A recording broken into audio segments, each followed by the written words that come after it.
This is the Lone Crater YouTube. We hope this video helps. In this video, I will explain how to use max size. This powerful feature allows you to set an absolute upper limit for an element's dimensions, ensuring it never grows beyond a certain point.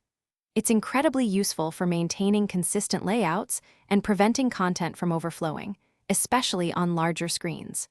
We'll cover how to apply it to both width and height, giving you precise control over your design. Let's dive in and see how to implement this effectively.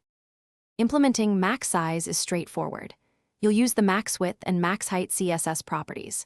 For instance, setting max width to 500 pixels ensures your element will never be wider than that, even if its parent container is larger. Similarly, max height at 300 pixels caps its vertical growth. Remember, these properties work in conjunction with your regular width and height settings, providing a flexible yet controlled approach to element sizing. It's all about balance.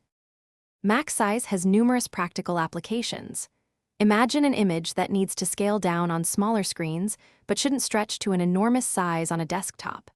Setting max width to 100% combined with height, Auto achieves this perfectly.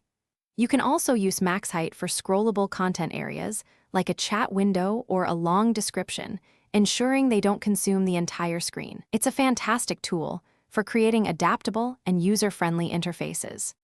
For best practices, always consider using max width and max height as your primary sizing controls, especially for responsive elements. This gives your design flexibility while preventing unwanted expansion.